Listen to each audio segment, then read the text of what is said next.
Bienvenue sur Africa 24 pour cette nouvelle édition du Non-Stop Info. Au sommaire de l'actualité, c'est l'une des priorités actuelles du gouvernement camerounais, la lutte contre Boko Haram. D'importantes mesures ont été prises le long de la frontière entre le Cameroun et le Nigeria pour empêcher toute attaque du groupe terroriste. L'industrie immobilière de luxe est en plein essor au Kenya. Nairobi, la capitale, voit émerger de nombreux chantiers spécialisés dans le haut de gamme.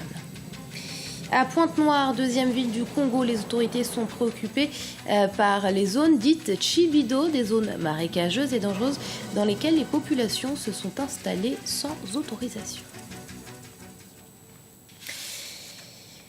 Mais tout d'abord, les Nations Unies ont une nouvelle fois menacé d'imposer des sanctions aux deux parties adverses du Sud-Soudan si elles ne mettaient pas un terme aux affrontements.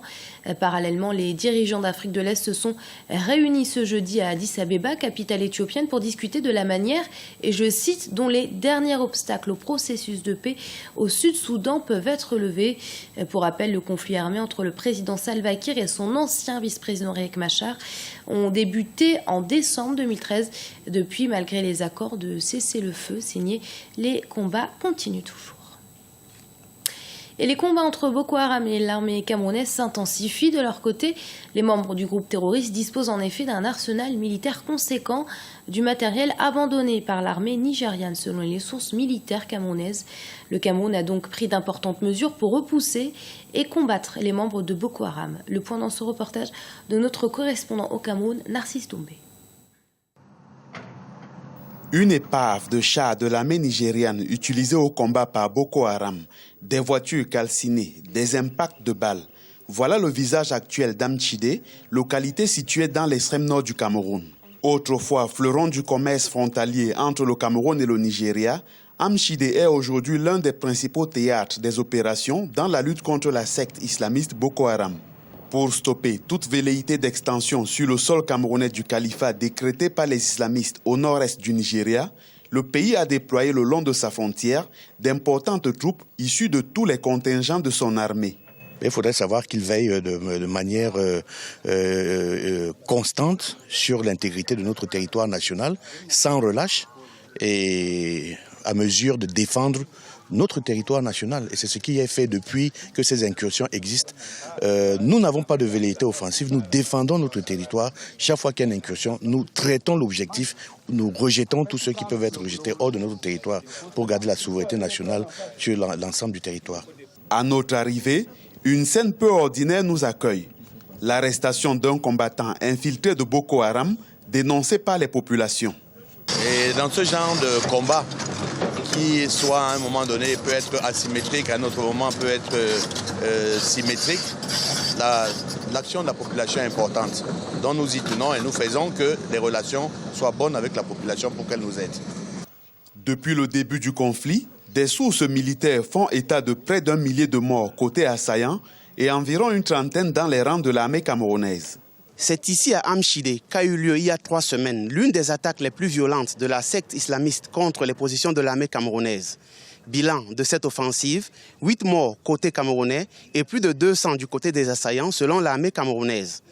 À quelques centaines de mètres d'ici se trouve la frontière. Du côté nigérian, l'armée a déserté toutes ses positions, abandonnant derrière elle son arsenal militaire, à l'instar de ce char qui a été neutralisé le 15 octobre dernier par l'armée camerounaise. Dans le reste de l'actualité, un vaccin expérimental contre Ebola conçu par des scientifiques de l'Institut national des allergies et des maladies infectieuses du Maryland aux États-Unis a été testé ce jeudi au Mali par un groupe d'agents de santé composé de 40 participants. Ce vaccin pourrait montrer des résultats prometteurs 2 semaines après avoir été injecté dans le corps d'un patient. Une lueur d'espoir à l'heure où l'épidémie continue toujours de sévir en Afrique de l'Ouest. Écoutez à ce propos Serge Djorier, spécialiste des maladies transmissibles et pathologies tropicales. Oui, effectivement, le vaccin était toujours en effet depuis longtemps, mais sauf que c'était pas en Afrique, c'était sur le continent américain, plus précisément aux États-Unis. Et ça a apporté des résultats probants. Donc je pense que comme le Ebola sévit en Afrique, du coup ils sont en train de tester au niveau d'Afrique. Et on fait un pour, on conclut et puis on tirait une réponse par rapport à votre préoccupation, c'est que ça peut apporter un plus pour pouvoir combattre ce fléau qui est en train de gangréner le continent africain. Il y a un grain d'espoir, il y a de l'espoir par rapport à ce vaccin. Bon, éradiquer, c'est un mot très fort parce qu'il faut faire très attention aux mots dans le jargon médical. Maîtriser, oui. Maîtriser Ebola, oui. Avec ce vaccin, on peut maîtriser Ebola. Malheureusement, on n'avait pas essayé des antiviraux qui existaient déjà sur le marché médical par rapport à ce virus. Mais j'avais lu que l'OMS avait validé certains antiviraux contre le virus Ebola. Et ce vaccin peut nous permettre de maîtriser le virus Ebola. Le Kenya a enregistré une croissance économique de 5,7% en 2013, une performance qui s'est notamment traduite par l'émergence d'une classe moyenne et au-delà de ça, par la hausse du niveau de vie des plus aisés, si bien que le luxe et le haut de gamme sont de plus en plus prisés à Nairobi, la capitale. Marina Vanier.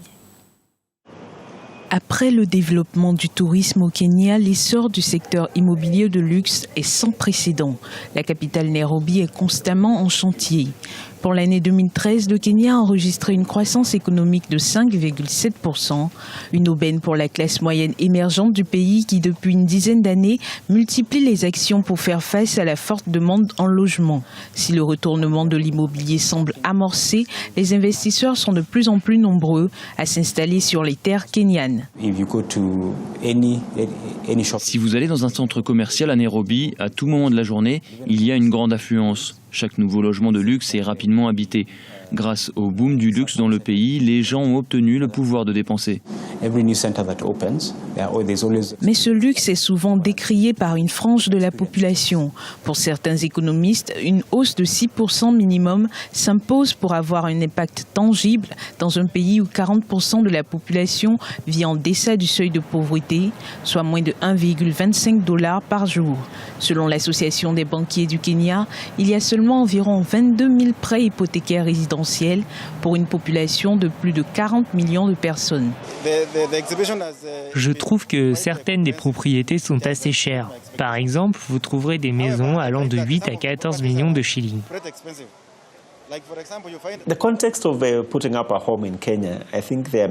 Pour le Kenyan classique, dont le salaire est faible, le coût de logement reste encore très élevé. Or, plus de 50% de la population vit sous le seuil de pauvreté.